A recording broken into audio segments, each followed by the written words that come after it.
Let's begin in Ukraine, where the Ukraine's human rights chief says rescuers have freed 130 people from the basement of a Mariupol theater, but 1,300 remain trapped. Authorities there say hundreds of people were sheltering on the ground when the theater was bombed by Russia on Wednesday. Meanwhile, the city's mayor says Russian missiles have struck an aircraft maintenance plant close to LVIV.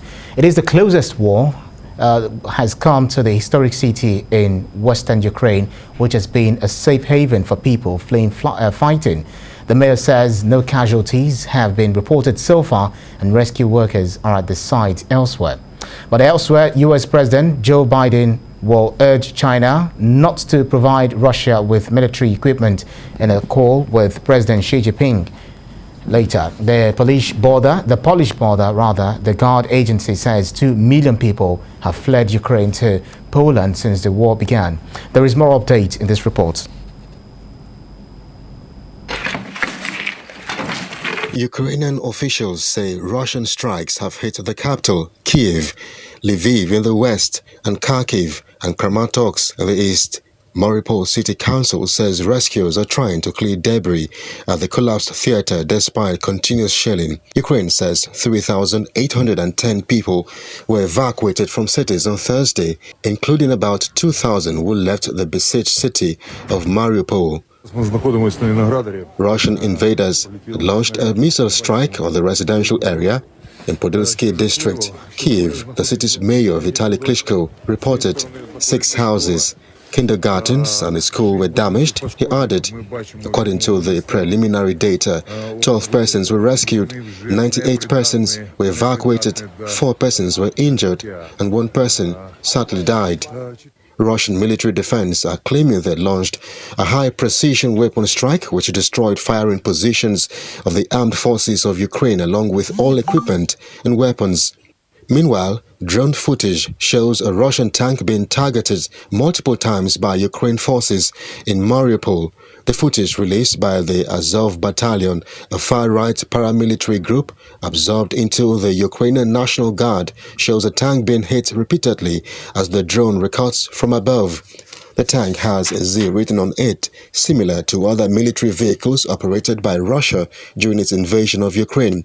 During the attack, individuals can be seen exiting the tank and held by the power of the explosions. Ireland and the United States are working together.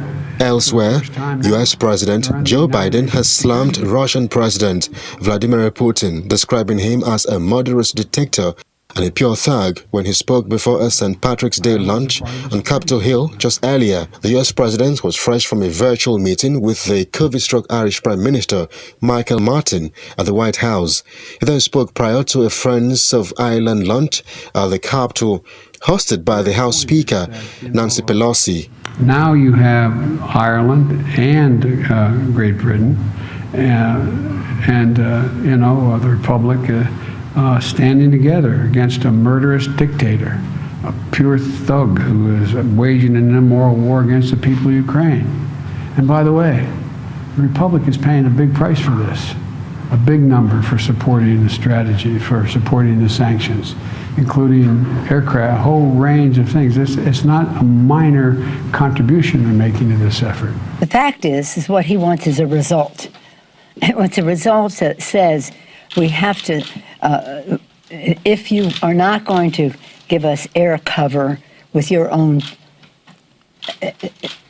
personnel, we need air cover or we need equipment to effect air cover so that we can take out whatever the Russians are putting forth. At the meantime, Chinese Foreign Ministry spokesman Zhao Linjiang says the key to solving the ongoing Ukraine crisis is in the hands of the U.S. and NATO.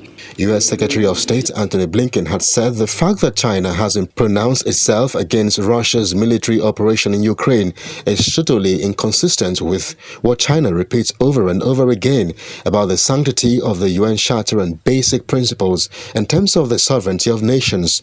Commenting on that at a regular press briefing, Mr. Zhao says such smear against China fully exposes the United States Cold War mentality featuring bloc confrontation.